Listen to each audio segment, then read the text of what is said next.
Okay. Good morning, good afternoon, everyone. Welcome to this week's TVM Open Development Meeting. I'm Young. Our agenda will be slightly different today because we do not have any scheduled specific topics today. So we will dedicate this time to maybe updates or open discussion for PRs, issues, or any ideas you would like to share. All right, let's start from the updates probably. Does anyone have any updates to share today? It's a good time, I think, to discuss any idea or suggestion you had for this project. I can give a brief update. I had a PR merged, updating Fuse TIR and the Fuse operator passes to handle in-place updates. So ended up being a very simple change. I thank everyone who reviewed it. There are definitely more changes. More changes we could do along those lines, which I plan to ask a few questions about later. But if other people have updates, you can share them. Thanks, Stephen. I'm curious about is there any remaining task for the in-place operator in-place project you had? Yes, so that is something I wanted to ask about.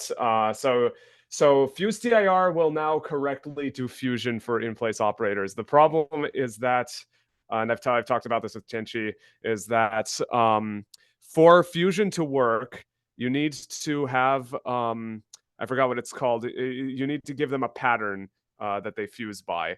And many in-place operators, some of them will fit one of the existing patterns, like element-wise, but many don't. So we need to come up with new patterns and new criteria for them in order to, and of course, and also handle them in operator fusion for those to get correctly fused. So once we get that working, I think that'll be very nice because not only will it look nicer, it will also be more efficient. Because when I've done profiling with in-place operators before, it did not result in performance gains, but maybe the lack of fusion was precisely why there weren't any. So this will be interesting also to measure. That's good.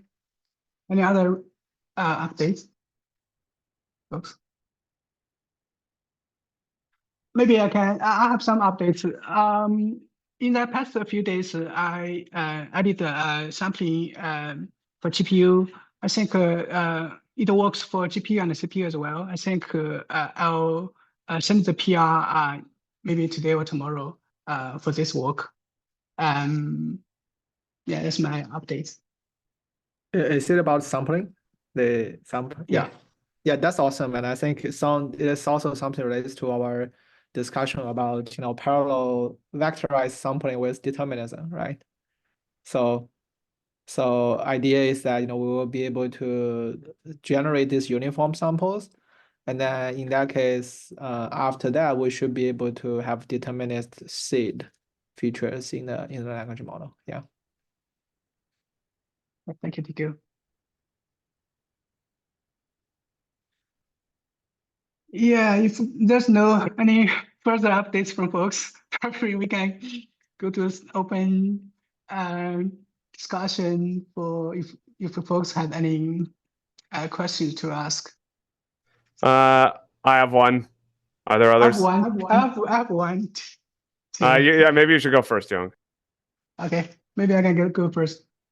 Because TQ also opened an issue to remove MX dependence because we were running into CI issue because some a package is not there or because some initial upstream or package is deprecated. I'm wondering if we can also remove some dependence for example, for the TensorFlow 1.x, because TensorFlow 1.x, the last release for 1.x is around 4 years ago. I don't think there was support TensorFlow 1.x. So probably we can remove that. I think we can start removing things. They will help us to build better CIs as well. In the meantime, I also opened the issue of documentation updates, right? So ideally, we will start to populate new document in TVM Unity, so that gives us the ability to be able to, bring in new documents that aligns with the Unity flows. Yeah, and I agree with you, that I think it's a great time to start removing some of the things, and it's always good to delete things in some sense, right? So Probably the first step is to disable it in the CI. yeah, Now, if there's no any complaint, probably we can just simply remove it from I agree. the code base. Yeah. But I saw that project, that issue was not assigned to anyone. No, I'm so not I sure think if there. if we want to help just reply to the issue, I think we can be speculative in here. Yeah. Okay, right. That's a good one. Actually, I have another question. Maybe I can share my screen. I think I drew this picture this morning Okay. for the open issues and open PRs for in TVM. Okay.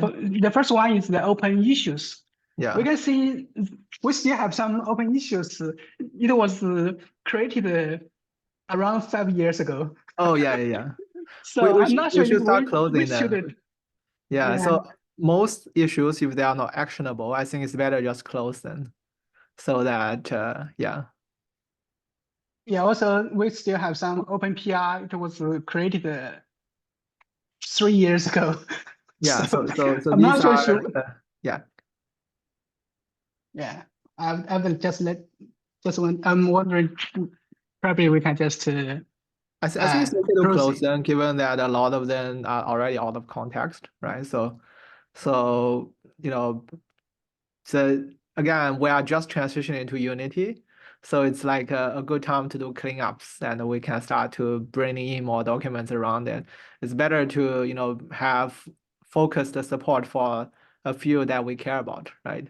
Than have a broad set of support that may broke. So yeah. Okay.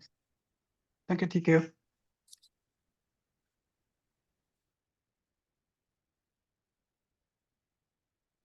Very good. So if the floor is open, Young, do you have any more topics you wanted to raise? No, Okay, at this moment. I wanted to raise one as well. It is one I've talked about with Tianchi before, but I did hit a little bit of a stumbling block, so I'm curious for more insight on the gather and scatter patterns. I can give some context on this. It was in Tianchi's thread on fusion opportunities. Let's see, is there? Maybe it's not in that thread. There were two threads, but one of them had an illustration of gather and scatter patterns.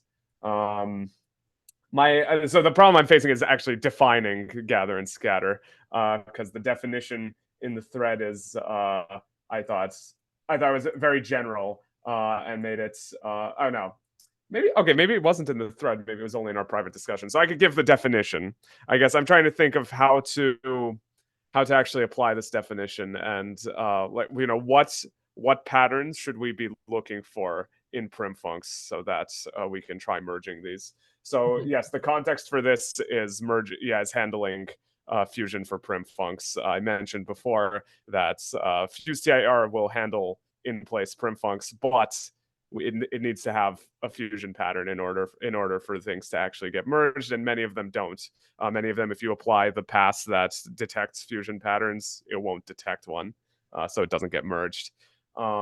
So Tianchi gave the example of gather and scatter patterns. Writing in the notes. Maybe I'll share my screen once I have that written down. So gather patterns. Let me write out the definitions. So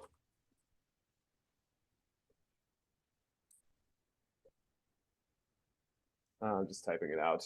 Okay. So the definition for gather pattern. All right, let me just make sure I don't get it backwards. Let's see. So one of them, you apply a function on the indices on the right-hand side, and the other you apply a function on the indices on the left-hand side. I need to make sure I get it right. Okay. gather, you apply the function on the right-hand side, and scatter the functions on the left-hand side. Okay, so this is gather. Okay, and scatter.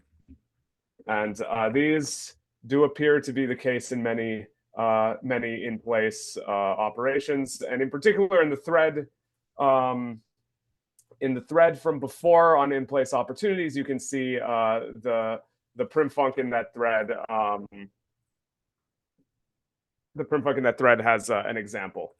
So let me maybe point to that one. Which pattern is this? I think this one is a scatter. Yes. Okay, I'll share my screen for a second to show you exactly what I mean. Where is the button to share my screen? There it is. Okay. Will it let me share the screen? Yes.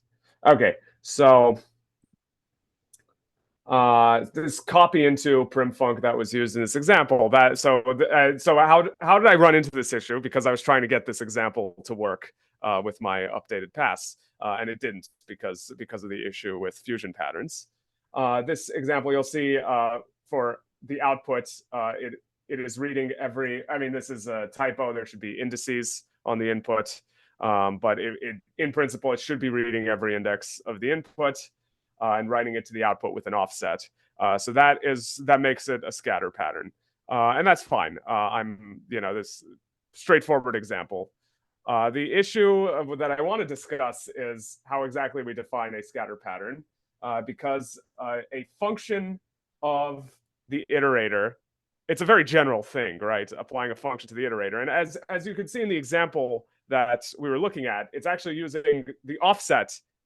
Right, there's this offset variable, which is not part of the iterator. So you're using an external variable for it. So that's kind of what I'm a little bit confused about in terms of the definition. So here's a thought I had. Because a function, it's very general. It's very general. In principle, you could have a function that just returns a constant. And actually that should work. It's not a very useful one, but in principle. So I think maybe I was going about this the wrong way. Instead of trying to check a condition for the left-hand side, maybe what I should do is check that the right-hand side just uses the iterator in order. Tianchi, do you think is Yeah, that? I think that's the right approach. Okay, so that's actionable. Thank you. Okay, so I'm glad we agree on this. Okay, so rather, I'm just writing it down in the notes. Okay, that was my main concern because that's an easy definition for me to work with. I'll be able to add in a check for this. The tricky part is going to be handling it in operator fusion, figuring out, what to do with it afterwards. We've talked about that a little bit. But okay, a definition is definitely the starting point. Sounds great. Thanks a lot. Okay, Steven. Do you have any other further questions to discuss? Nothing immediately from me. Let me see what's the agenda we can have today. Yeah, seems I don't have any specific topic. But if you guys have any idea about any issues or concerns or PR would like probably review request, it should be fine to raise here.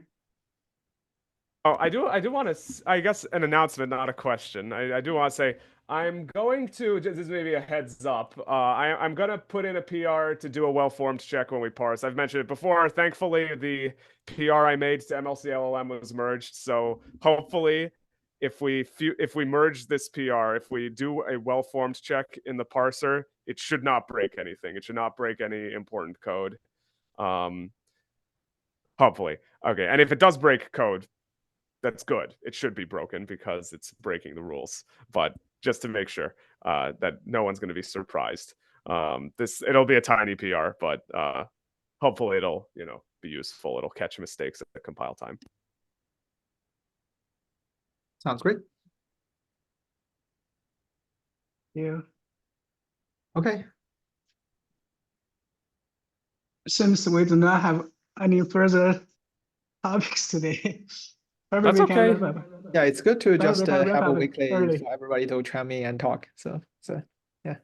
Oh, here's a quick question for future planning.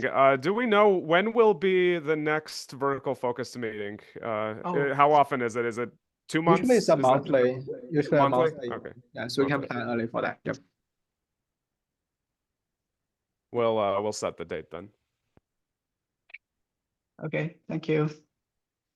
Sounds great. And I know it's great that you start to discovering some of the style issues. So if you have time and you feel, feel free to go and close them. I feel like it's good to just cherish some of that. Yeah. All right. Sounds good. Thanks, everybody. Yeah. Thanks, folks. Thank you. Bye. Bye.